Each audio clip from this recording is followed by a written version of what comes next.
How you going, people? Man, dangerous house clearings. You never know what to expect. Um, these cops find this window broken and they catch somebody in the house. So they do some pretty good things here.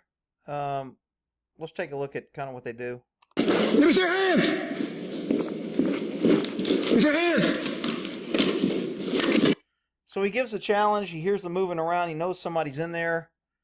Good at his flashlight in one hand, gun in the other. So far, I got no problem.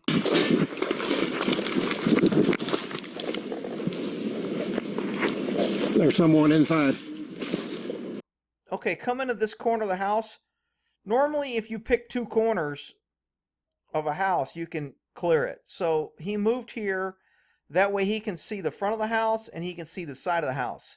It only takes one more officer on the opposite side here, and then he can see this side of the house and he can see the back of the house. So moving to this point, good job. Got the perpetrator trapped inside the house. He can't run out without him seeing him.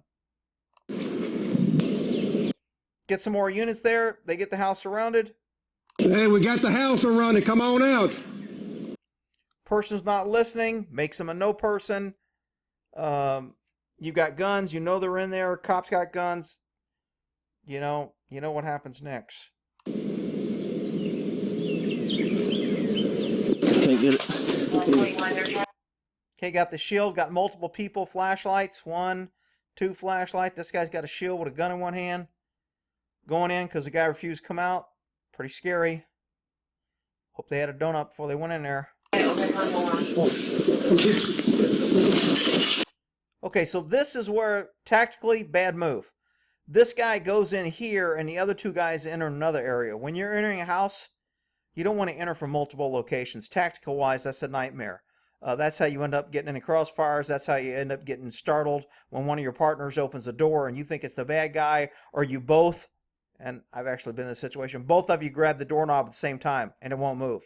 And you're both like, oh shit, I know somebody's on this side, oh shit. And then you both start hollering orders. Luckily, if you both holler, you recognize the cop on the other end. But you should enter in one area and exit in one area. You don't want to have people entering in multiple areas. Not good tactically. Police, let me see your hand. Person's refusing to show their hands, running through the house. Obviously, he's a no person. That's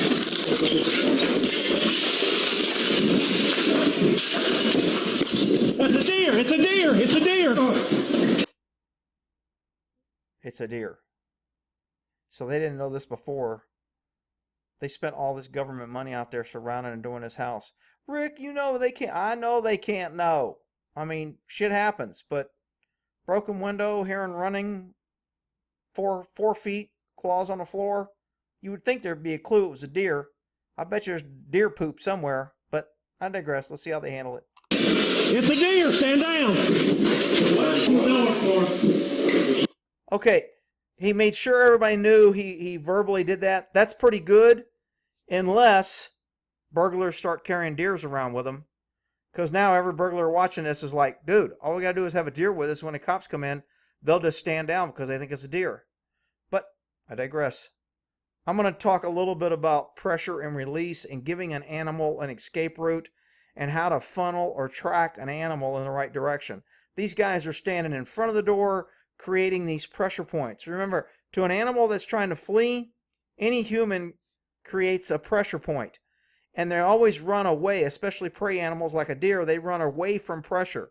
So most of these cops probably don't have horses, don't understand pressure and release. They don't understand if they're creating a wave around them that the deer is not going to get too close because he knows they're predators. So his main job is to avoid them. So how do you get a deer to a door? You move in positions to where he wants to avoid you and he has no other place to go to the door. You don't stand by the freaking door and you don't hold the door and you don't point to the door and you don't get chairs and try to shove them out a door. Although it ends up working, it's not a good way. But let's see how they do. I know everybody, all the blue lovers. Rick, why are you picking on the cops? They're so good. Hey, they're all going to have donuts afterwards. It's all good. Nobody gets killed. Go, go, go. Anybody ever heard the expression a deer in the headlights? Who thinks shining a 12,000 lumens light in a deer's eyes and then telling them to go to the door is helpful?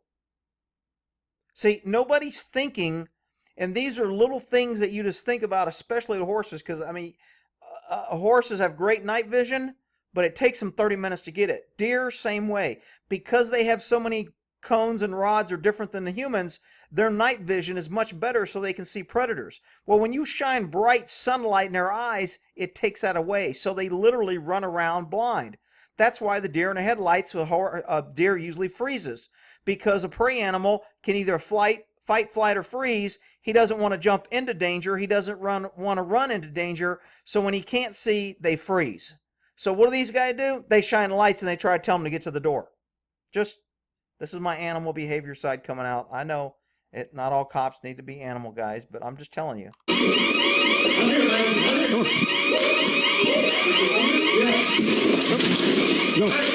No, come on. Remember the window that was broken out? You think somebody could have maybe opened the blind? The deer wants to go out the same way he came in. He's looking at these windows.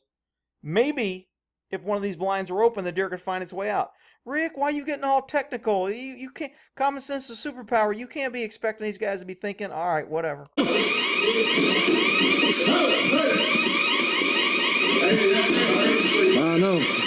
Get the shield here. No, come on. There it is. It's closed.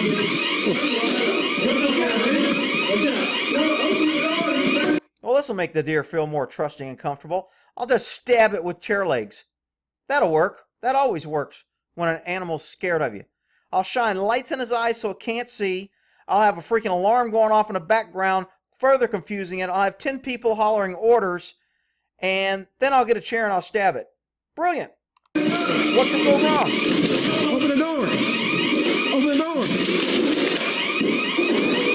Oh, golly. Look, I get it. The cops are trying. I get it. They're doing the right thing. I get it. They get the deer out.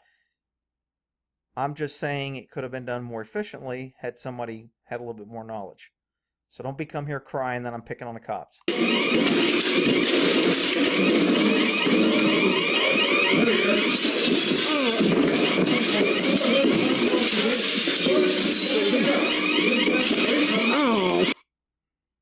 Anybody think that if maybe a cop was there, he wouldn't have ran there? Rick, how do you know that? Because he didn't run here because there's a cop here. And he's got a cop behind him he's run away from because he avoids pressure. Had one cop stood right there, the animal would have felt the only way out is here where I don't have to run into a human, and he would have walked out the door.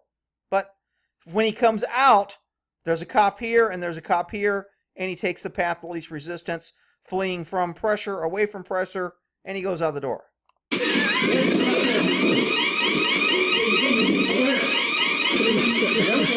There we go. Yay! Donuts for everybody except the deer. He gets a little salt pellets. All right, that's the big deer caper. Hope everybody learned something. Don't be coming here hating on me because I'm cracking on these cops. Well, in that there.